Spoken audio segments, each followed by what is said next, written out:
What's up, everybody? I'm John Middlekauff. You know what I need you to do. Subscribe to our YouTube channel. We got content for days reacting to every NFL game all the time, every single day. Subscribe, like the videos. Let's go. Okay, let's dive into a little thing we like to call the Middlekauff Mailbag. At John Middlekauff. At John Middlekauff is my Instagram. Fire in those DMs. Get your questions answered here on the pod. Question for the bag. Should major sports leagues explore a tax mindful salary cap? For example, 25 mil in Tennessee and 25 mil in New York are very different numbers. So should the New York teams have a larger cap to offset state taxes? Well, if you think about it, let's use the Jets, Giants, Rams, and Niners against the Titans. They all get the same amount of money from the league, right? The money that pays for the players is the television money. And when they get that money from the league, let's just pick a number this offseason. Say it's $400 million. Could be more, could be less. I'm just picking that number. Well, my salary cap's $250 million. So the money I get as the Titans and the money I get as the 49ers is the exact same. So I can't control my state income tax, right? Federal income tax are the same. All these guys at the highest level pay like 37%, 38%. Obviously, when you're in a place like California or New York, that number then goes above 50%. But in Tennessee, that number's zero. So it's an enormous swing. But the teams in the states don't control that. And they don't pay that. The player does, aka the employee. So why would they want to be like, well, let's say 20 million in Tennessee would actually be $30 million. Again, this might not be exact, or $25 million for the 49ers or Rams. So I got to spend more money, yet we're both getting the same amount of money for that person to then pay the government. This is a long-winded way of saying the owners wouldn't want that. Because that would their expenses would be higher, but it wouldn't change anything. So I think I see what you're saying. And if I was a player, I would want that. But if I was an owner, I would not. Because the taxes don't impact like my profitability. Especially like the Niners and Rams are proving like they can win. The Yankees are proving they can win. So I hear what you're saying, but I think that's something that gets talked about on the internet that is just not only not realistic, the people in charge would not want it. Because their expenses would rise, but their profits would not. So it would just be less money coming in, right? And more going out. I listen to your take on Balky and how he is a good politician. What is your take on Telesco? As you said, Balky survived a bunch of coaches being fired with the Niners, but Telesco was with the Chargers forever, and he is lasting with the Raiders now. Is Telesco a good politician? As a Charger fan, I always thought he was terrible and made no moves during the season to try and improve the weakness in the roster. I don't know him personally. I actually always thought he was pretty solid. I always thought the Chargers teams, their downfall was the coach, not the roster. And the coach was the Spanos family's choosing. I think if you gave Telesco Harbaugh over the last 5 or 8 years, they would have won a lot. And I can't speak to this situation in with the Raiders. I had heard when he got fired from the Chargers that he was cool with he had made a decent amount of money and just take a deep breath. You know, that industry can wear you out. And what I had heard is that Mark Davis pays him a lot of money. Like offered him a job that I'm sure when he got fired he didn't expect to get. You know, he got fired the day after he lost to the Raiders like 70-10. And Mark Davis I think he's one of the higher paid GMs in the league. So you have year one, like one of the best players in the league last year, Brock Bowers, was his first pick. So I just wonder now, just because you survive when the coach gets fired does not mean you'll survive. We'll see who they end up hiring, what Tom Brady's role is. Uh, so I guess it's a long way of saying I have a better understanding of Bulky than I do to I don't know much about Telesco besides just him picking players. What are your thoughts on this? Basically, should the Vikings look to trade JJ McCarthy for a first round pick this year? Says a bunch of stuff about Fox, ESPN, ESPN Radio. But back to the subject at hand, why would I trade a first round pick for a rookie that was a project to begin with a torn knee that doesn't make sense? Also, do you think he would be the first pick this year? I don't, out of all the quarterbacks drafted last year, he was the worst one and the biggest project. Cam Ward and Shedeur both have bigger arms. JJ has a bigger arm than Shedeur. Cam's, I would say Cam Ward is a better prospect than JJ McCarthy. I would say most people would probably say JJ McCarthy is every bit as good, if not better prospect than Shedeur. I'm talking about coming out of college. This, they showed JJ McCarthy during the Vikings uh, Lions game, and I wasn't super locked in. Like, obviously, he had a big bushy hair. He looked like a surfer. And then the day after, I saw on Instagram someone like took a elongated video of what they had shown on Sunday Night Football. And I didn't catch this during the game, but he looks like he's lost 20 pounds. I gotta, what was his weight at the combine? My guess would be 215 pounds. He was just, when he came out of college for Harbaugh, I thought he was like big and strapped and looked good. So he was 220 pounds at the NFL combine. I wish this cold upon nobody. Uh, I would guess off the video that I saw on Instagram of when they showed him on Sunday Night Football that he might have weighed 190 pounds. And I would imagine with a major knee injury, lifting and eating, and it's just his routine has dramatically changed. He did not look good. I do not think, given his knee injury and given that video that I saw, that they could trade him for a first round pick right now. So I don't even think that's an option. And I've said over and over, why would you trade him if you were the Vikings? Even if we end up rolling with Darnold, like I still might keep him around. It's not like he's breathing down Darnold's neck. I'm a Bears fan, and I don't know if you've heard the reports that run. I mean, the great part is about the internet. You see all the reports. I mean, I don't miss much. There's a lot going on. I bet people are like, "Can you break down all the candidates, the teams?" Like, I'm not doing that. It's hard to keep up with. There are so many rumors flying. There's so much going on right now. You almost got to let it breathe. And for me, it's not like I'm kind of just talking about it all. I do get like in an individual, if you're a Bears fan and you're seeing who we're interviewing, or a Jets fan seeing who we're interviewing, it can just be a lot just because it's name after name after name. Now, the Jets is probably different than most because they're interviewing GMs and coaches. The Bears, you're just going to be interviewing coaches. But Ryan Poles is urging the front office to go in a different direction than Ben Johnson for fear that Ben may force him out.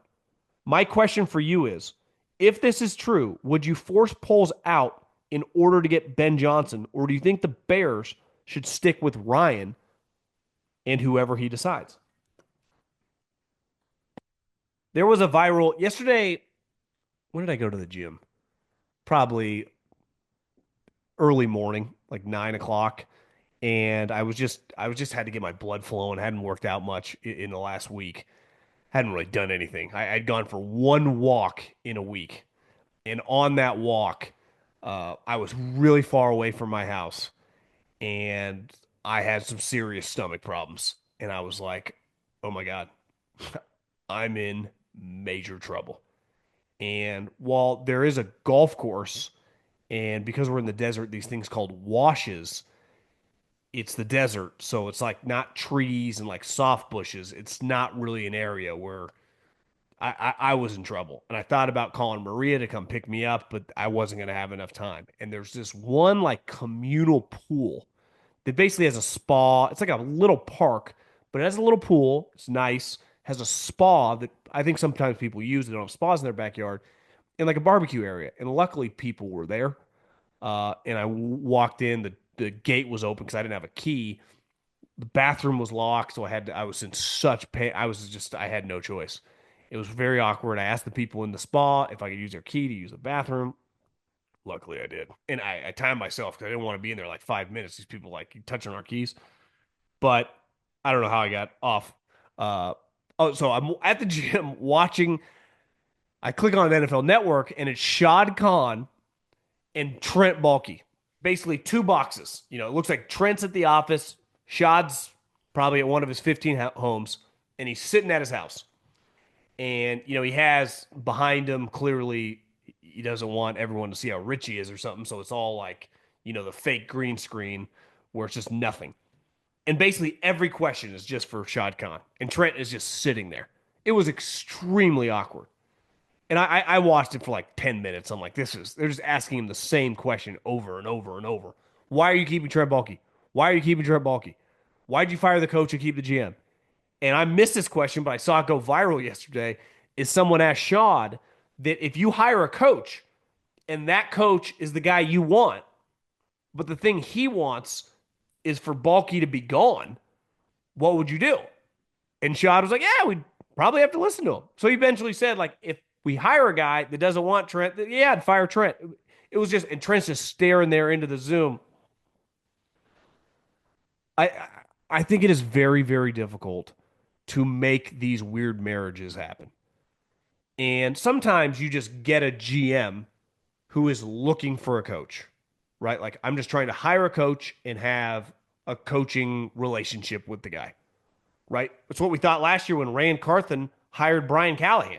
A year later, he's fired. And now they're going to be in this weird spot. But it's like, if I'm a coach like Ben Johnson and I get hired to Ryan Poles and I don't know the guy, and everyone in the city is asking for him to be fired, and it's like, is this a healthy way to go? And I just came from a team organizationally that believed in building the line of scrimmage, and this guy drafted a wide receiver over offensive lineman. What if philosophically we don't even view football the same? But it's the Bears. I like Caleb, and I want this job. Well, my question would be if I'm a McCaskey, or I guess Kevin Warren, is like, well, do you have a personnel guy? And if you do, who is it? Like, part of it is I don't want to work with this guy, but I got to have my own guy. So are you bringing someone to the table? Or are you just like, I'm not comfortable doing this? Because all reports are the Jags job's enticing. I kind of call bullshit. It's enticing. I don't even, it's a good job. Not from my vantage point. But it's really negative when you got to factor in Baalke.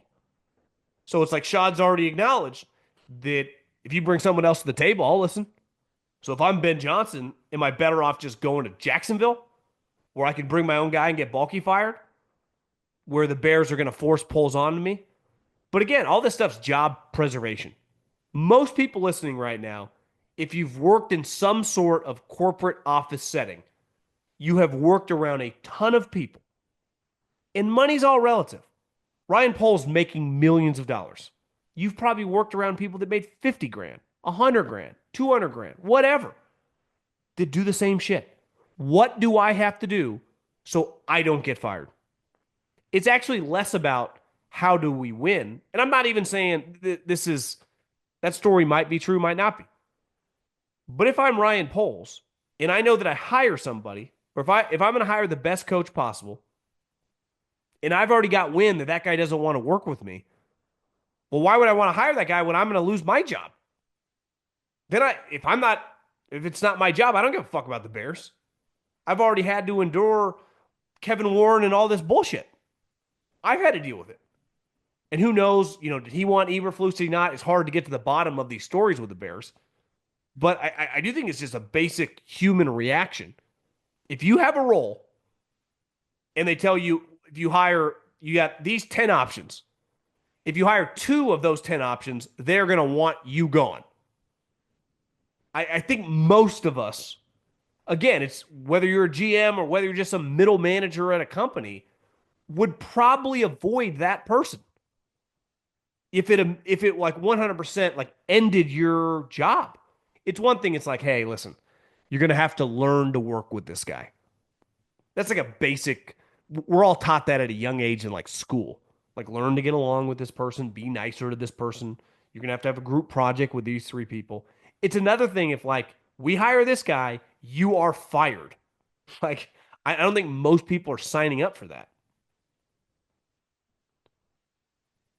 I also think this time of year, it's like a wildfire. These stories just gain momentum and it's like these big fires. It's like wind and trees and it just engulfs. And it's you just can't see it. You don't even know what to believe. And something like the Bears, this stuff is just encapsulates you. There's not a story that could come out right now about the Bears situation that we wouldn't believe. Even completely false rumors. If you're a Bears fan and I said tomorrow there's going to be a headline, Caleb Williams demands a trade. Tomorrow there's a headline, Ryan Poles has resigned. Tomorrow there's a headline, uh, Mike Vrabel reports he will take the Bears job, but he won't work for Kevin Warren. Like all these things are believable. And that's Ryan Poles does not want Ben Johnson because he'd want him fired. And that's just kind of where we're at, I think, with this coaching search in general. I mean, all these teams fall under that kind of umbrella. NFL playoffs. We're talking about the NFL playoffs. You bet we are. Get in on the action at DraftKings Sportsbook, an official sports betting partner of the NFL. Scoring touchdowns is a key to winning in the NFL playoffs. And the key to you scoring big is betting on them at DraftKings, the number one place to bet touchdowns. Ready to place your first bet? Try betting on something as simple like a player to score a touchdown. Go to DraftKings Sportsbook app and make your pick. Here's another reason to watch your favorite players crush it in the playoffs. New customers bet $5 to get 200 in bonus bets instantly. Score big during the NFL playoffs with the DraftKings Sportsbook. Download the DraftKings Sportsbook app. Use the code JOHN, J-O-H-N. That's code JOHN for new customers to get 200 in bonus bets instantly when you bet just $5. Only on DraftKings Sportsbook. The crown is yours. Since there is no salary cap in the NFL for coaches, could the Lions offer Ben Johnson head coach money to stay in Detroit? I'm sure his stock will keep rising with this team instead of trying to fix another franchise. Just wait for the perfect fit. They could pay him more than Dan Campbell if they wanted. I think probably a decade ago, Jerry Jones did that with Jason Garrett. Remember, Miami wanted to hire him, and at the time, they were offering him like $5 million, and Jerry Jones matched it and paid him $5 million to be the offensive coordinator. I think a couple years ago, Josh McDaniels was making like $8 million to be the Patriot offensive coordinator. You can do whatever you want. But part of Ben Johnson is if he takes a head coaching job, obviously the money factors in, but it's like, I want to be the boss. I want to be the guy giving the team speech. I want to be the guy with the GM picking the player on the draft. I want to be the guy picking the guys in free agency. Ben Johnson's making millions of dollars right now. I would imagine Ben Johnson over the last 3 years has made $10 million, $8 million. Like he's a multi-millionaire today. And clearly set up. If he wanted to stay with Detroit, they'd probably pay him $8, $9 million. If he became a head coach, he could make $12 to $15 million. So he is going to be flush with money. That is not going to be his problem. If he takes a head coaching job, he is just tired. You know, when you watch Hard Knocks and the coaching staff's in the meeting room and there's that long ass meeting table, you know, in like a just in one of those, you know, they call it like a staff room in football, but a lot of companies I'm sure you guys work for have the same. And there's just a meeting or a room where you meet that is equipped to handle a lot of people. It's basically like a long, long dinner table, but for work. And you know who sits at the head of the table? The head coach. You saw it in Hard Knocks. Who are the two guys at the head of the table? They actually had kind of like a wider one. It was Ryan Poles and Eberflus. Like part of the ambition to be the lead dog is to sit in that seat. and see what it is like. Like, can I get it done as the head man? This is a very, very ambitious profession, coaching, and I would say scouting executives. You aspire to keep working up the ladder. And, in coaching, the pinnacle of the job of a potential job is being a head coach. Obviously, it pays the most, but it also like you get the most responsibility and you want to test your ability. Do you have it in the bag or not?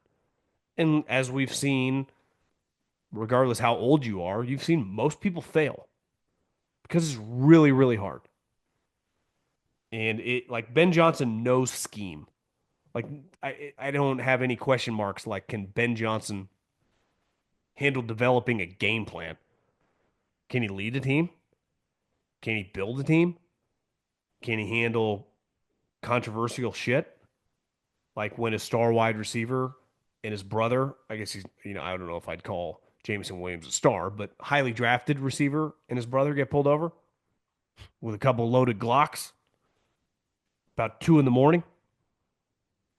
Even though he's a receiver and he's the offensive coordinator, you know whose problem that is not? It's not Ben Johnson's. Dan Campbell deals with that.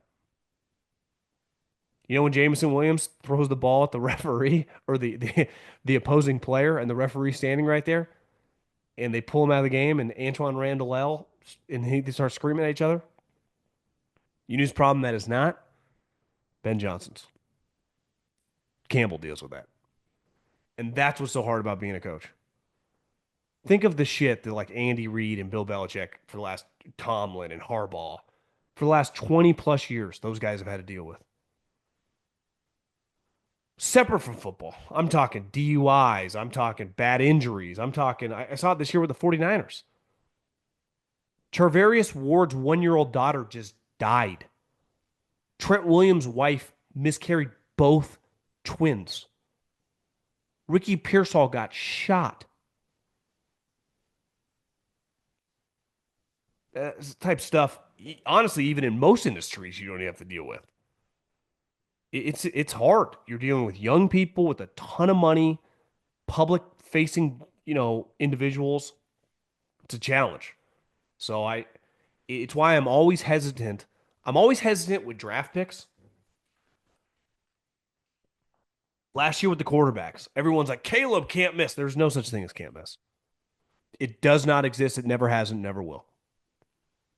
I was texting with a friend that works in the league today, and we were texting about Rand Carthen, and he had a good line. He said, drafting, hiring a general manager, hiring a podcaster, no matter what it is, human selection is very difficult and imperfect. It's why the draft will always have a huge bust rate. You're dealing with human beings. It's why hiring head coaches will always have a huge bust rate. It's why people that just hire whatever company you work for that hire people. Like, there's a lot of turnover in most jobs. In most jobs I was in, industries I worked in radio, in football, hell, in podcasting. I've seen people come and go from podcasting. There is no direct correlation. If you do this, this, and that, it's going to 100% work. Unlike if I just acquire, a company and I just see your books, I got a pretty good idea. If we just keep doing this, we're going to keep making money. But when you hire an individual, whether it's a player to play a position, whether it's a coach to be a head coach, a coordinator, whether it's a GM from being an assistant GM, you have absolutely no clue. You can accumulate the most information possible and try to, I would say, like mitigate the percentage chances of failure. But when they hired Joe Shane and Brian Daboll, you would have been like, I don't know if the resume could get that much better. Brian Daboll had been under Belichick, then he left to go work for Saban, then he went a non-Belichick Saban guy and just went to work for Sean McDermott when they drafted Josh Allen. And for years, just started at the bottom turned him into a star, or was part of it, calling plays. Obviously, Josh gets credit too. It's like he'd work for Belichick, understands that. Work for Saban, understands that. And then just goes completely off and goes work for an Andy Reid guy and starts kicking ass. And I'm pretty sure Joe Shane, what his background was before Buffalo, I'm pretty sure he worked for Carolina. He worked for Miami. So Shane's resume is not quite as good as Dayball, but like that was his guy. And you put them together, and it's just been a complete failure. But how could anyone, when those two guys were hired, not thinking like, that's a pretty good hire? You watch Joe Shane, looks the part, skinny, good head of hair, articulate, speaks well in front of a podium. And a couple years later, you're watching Hard Knocks. You're like, oh my God, this is the biggest disaster I've ever seen. I watched those guys interact. I'm like, this is not going to work. They got no fucking clue what they were doing. But how would you have thought that when they hired him? It was like, this guy's been an executive in the league forever. This guy's worked for the best and the brightest.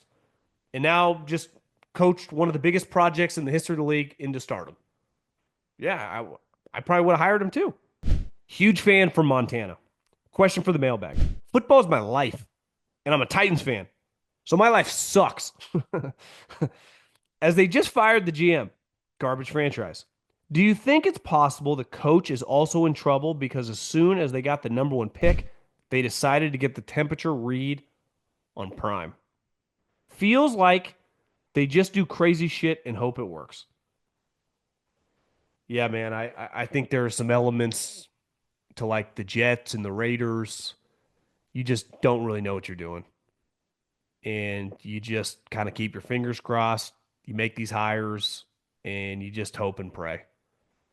And, Belichick, before he took the North Carolina job and he was doing all the media, he used to use the saying when he described Woody Johnson, ready, fire, aim. That's what a lot of these franchises feel like they're doing. A lot of ready, fire, aim. And I think the Titans, if they hired Deion, that'd be pretty nuts. And Shedeur. I also think it's one thing Deion Shedeur in the Big 12. That would have a chance. Like, it was really cool. As someone, and I've said this over and over, like, I'm sappy when it comes to father-son moments. And that final visual of those two guys, Shiloh too, like, listen, someone that lost their dad, that's all fucking awesome. As someone that wants to have children here relatively soon, it's a powerful relationship. And to get to coach your son in college and then have success, I would say the chances if they just got the band back together with the Titans that it would go well. I think that'd be pretty challenging, but who knows? Maybe I doubted them at Colorado and it worked. I would say I haven't read any rumors that like Deion's going to go to the Titans, but at this point in time, when it comes to Tennessee, how could you? I would imagine everything's on the table. Started listening this offseason. Seahawks fan, I'm curious about your final grade take on McDonald. You've spoken highly of him this season, and I mostly agree. However, I'm sitting here watching this meaningless Week 18 game as the second string Rams are more or less having their way with the Hawks defense. As I type this, the Rams just scored and went for two to tie the game in the third quarter. I may be spoiled by the LOB days, but I expect more from this team, and I've seen way too much over the season to be excited for our future with Mike. I'm hopeful, but not excited. Side note, KC's second string is getting blanketed by Denver. Isn't that closer to what this highly rated defense team should be doing as well? The difference, though, is Denver had something to play for. Denver was playing to get into the playoffs. You guys were eliminated last weekend. So we talk about human beings. If I'm a human being on Seattle, this game means nothing. No one will ever discuss. Remember that 10th win you guys had? Or remember the year that you didn't beat the Rams and you won the 9 games? Once you missed the playoffs and your season was where you were at, you were whatever, You were 9-7 going into that game. The game honestly could not have meant any less. It was no different than all the teams that had absolutely nothing to play for with shitty records. And you're playing their backups. So put yourself in one of those player situations. Your season, you battled, you screwed up a couple weeks ago, cost you the playoffs, but you've had a solid season. You get eliminated from the playoffs. And then Sean McVay, like Monday, goes, we are punting on this game. So if you're a player, especially a young player who's going to be on the team next year, do you think you gave the same effort on Wednesday, Thursday, and Friday as you did a month ago when your season was really alive? It probably had a little substitute teacher type feel to it. It probably had a little like, I'm not going to be as focused as much. I might leave the office a little early. Basically, winter break starting. So I don't judge him on the Rams game at all. You went 10-7. Your quarterback's Geno Smith. The defense is a lot better. You fired the offensive coordinator. Be interesting to see who he hires. So I would say I would be bullish on Mike Macdonald moving forward. What do you think of Josh McDaniels as the offensive coordinator for the Bears if Vrabel or Flores are hired as the head coach? The idea being that if it works out, there is little chance that Josh would leave to become a head coach, given that he has done so poorly in the past. There's zero chance. Nobody, at least in the pros, maybe college. I wouldn't in college, but I'm just saying the NFL. Nobody's hiring Josh McDaniels. He's had 2 jobs. He did not make it to year 2 in either. And 2 desperate teams. They both ran him out of town. One of the great con jobs in recent memory, the Josh McDaniels PR team a couple years before he got the Raider job. I bought it, hook, line, and sinker. I'm like, this guy, changed man. He looked in the mirror. He started writing a journal of positive thoughts. I remember reading like a Dan Pompei article. I'm like, God, this is kind of got me. I'm like, Josh, we've been there, man. Sometimes you just got to look in the mirror and make a change. Then it turns out he did not change. I've seen a lot of rumors that Vrabel would make McDaniels his offensive coordinator. I can't speak to those two relationship. Same with Flores. Obviously, and Josh worked together for a long time. I don't know. I would say Josh, beside I've seen him do some hits with Colin, has been pretty off the grid.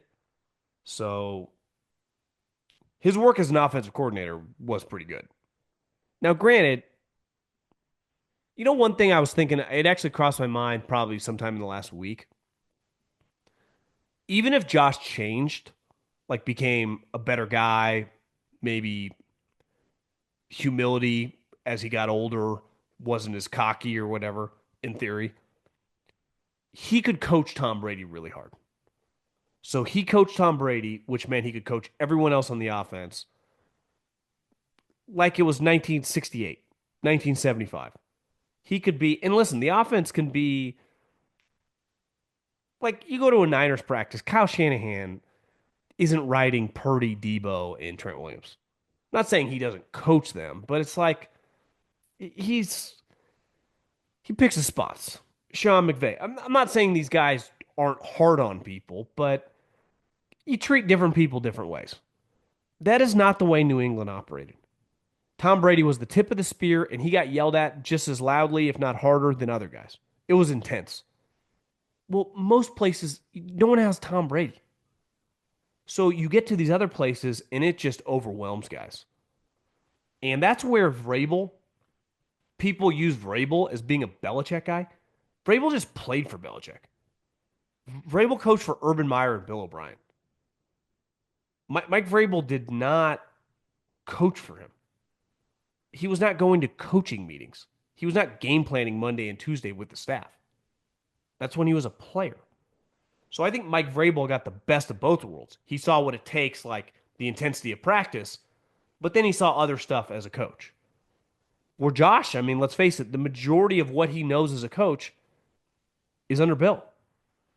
And he's kind of proven that the only way he can coach is that way.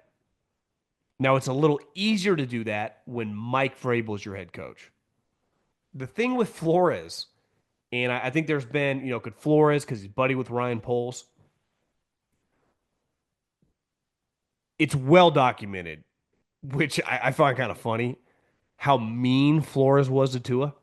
And I think it stems from Flores did not think Tua could play, which, listen, Flores was wrong. It's not like Tua's great, but Tua's definitely way better than Flores thought.